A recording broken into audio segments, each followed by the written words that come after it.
Hi and welcome back. In this video we talk about how to control an iterative method to find a solution to a system AX equal to B. And as example we'll look at the stationary iterative methods. In this we have AX equal to B, we set A equal to M minus N, so we split A, and we plug this into this equation, we throw the n part to the other side of the equation and get mx is equal to nx plus b, and then the iteration simply is created by saying, okay, this is the old iteration on the right hand side and the new approximation on the left hand side will compute by solving this equation. So this is the system that we have, and we can also write this as xk plus 1 is this matrix, M inverse n, which we call G, the amplification matrix, times xk plus m minus 1b. Before we look at how to control the iteration, let's think about how fast we can expect to converge. In one of the other core videos in this JOLT, we looked at an expression for the error that we're making. ek plus 1 is equal to the difference between the approximation xk plus 1 minus the actual solution x, and that is equal to the amplification matrix G times the previous error. This is why we call G the amplification matrix. And if we put norms around it, then we can see that the norm of ek plus 1 is bounded by the spectral radius of G times the norm of ek. Now, we can find a rate of convergence from this if we manipulate this equation a little bit. So we'll write it like this. We take this norm divided by this norm, and then we see that that is always bigger or equal to the spectral radius of G to the power minus 1, so the reciprocal of that. Taking the log, now we get the following expression. The log of ek minus the log of ek plus 1 is always bigger than or equal to minus the log of the spectral radius. Now what does this really say? On the left hand side, here, we actually have the increase in the number of correct digits as we go from k to k plus 1. For example, suppose that ek, which is the difference between xk and x, has elements that are all around 10 to the power minus 2. Then this log will be minus 2. And suppose that here we have something that is always around 10 to the power minus 3. So this would be minus 3. And then this left-hand side will be 1. Really signaling that we get one extra correct digit as we go from step k to step k plus 1. So this here, the lower bound of that, is sometimes referred to as the rate of convergence, minus log of the spectral radius of G. So knowing how fast we converge, let's now have a look at how to control the actual iteration loop.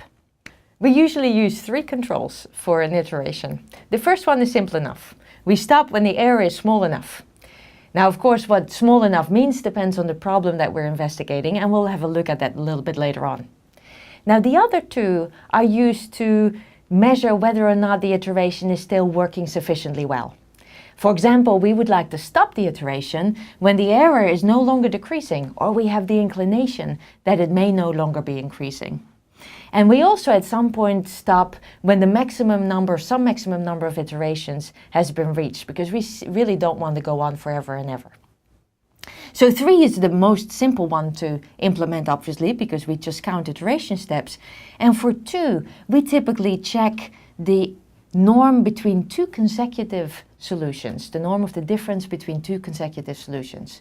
Because what we expect that if we converge, then xk plus 1 and x, as k increases, get closer and closer together. And so this norm should really go down. Now, if it doesn't go down in one of the steps, that is forgivable. But if it doesn't go down for a number of iteration steps, we start to worry, and we typically just stop the iteration and figure out what's going wrong and how we can do this better.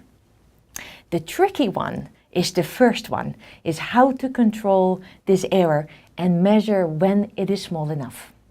Now, of course, what we would really like to be able to do is find a bound like this, where the error divided, normalized, by the size of my actual solution is smaller than some tolerance.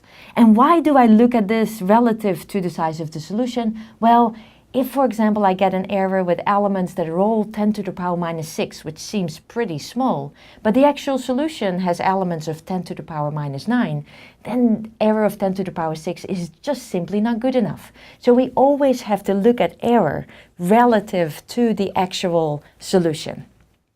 So this is what we'd really like.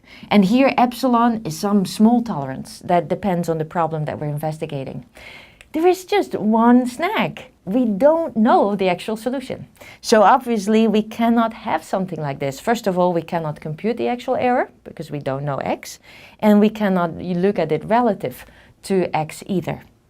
What we do have available is the residual, rk. That's the difference between b and axk. Now, when xk goes to x, and so when we're converging, obviously this residual will go to 0. So it seems like a good indicator to use in this control. What is not immediately clear is what the relationship is between the residual and the actual error.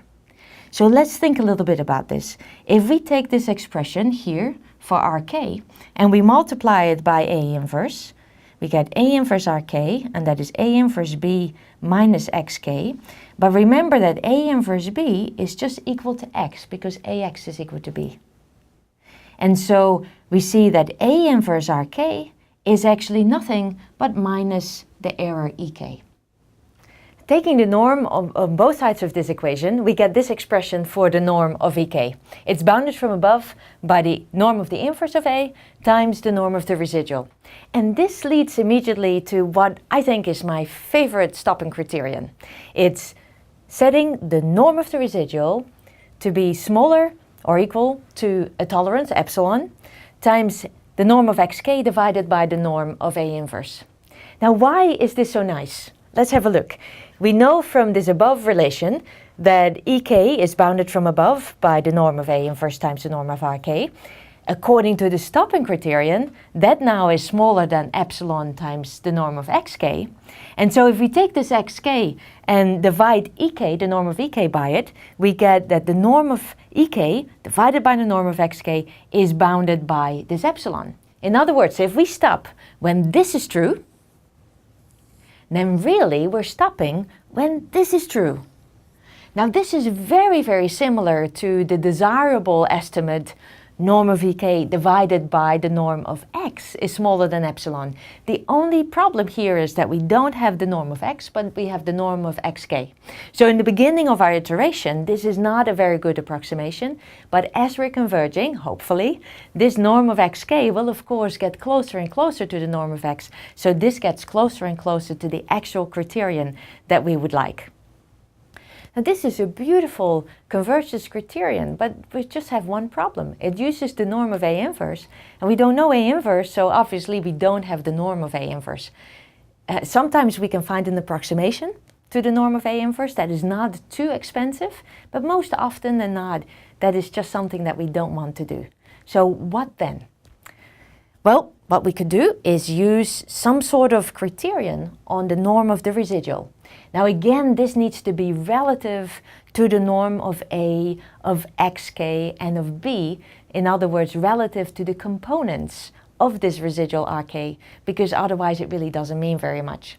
So here in this case, a stopping criterion would be stop when the norm of rk is smaller than some tolerance times this term here, which is the norm of A times the norm of xk, both of which hopefully we can compute, plus the norm of b.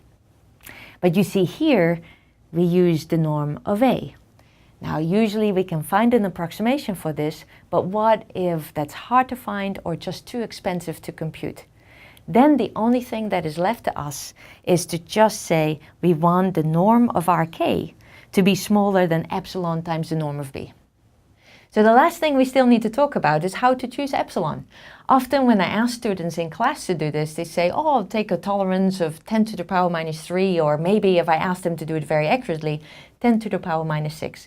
But we really need to think a little bit better about this choice, because if we don't make the right choice, our iteration could be much more expensive than needed. So normally I ask myself 3 questions. One is, what errors were made in actually forming ax equal to b? AX equal to B comes from some sort of engineering problem or science problem. And very typically, when we formulate these problems, we make simplifications. In other words, we introduce errors. Does it make sense to solve AX equal to B much more accurately than the actual system is? No. Now, the other question I ask myself, the data that I use, the input data that I use to find the elements of my matrix, are they uncertain? If I have large errors in input data, again, it doesn't make any sense to take my tolerance very small. And the last one is that I think about whether AX is equal to B is on its own, its own problem, or part of a larger solver. Sometimes AX equal to B comes from a nonlinear solve, for example, a Newton-Raphson iteration. And in that case, we also have a tolerance on the Newton-Raphson iteration loop. The tolerance that I have on the linear solve doesn't have to be any smaller than the tolerance that I use in this other loop. Taking all of this together means that epsilon, the tolerance, needs to be taken relative to all other errors that I make. Because if epsilon is set too small, the iteration is too costly.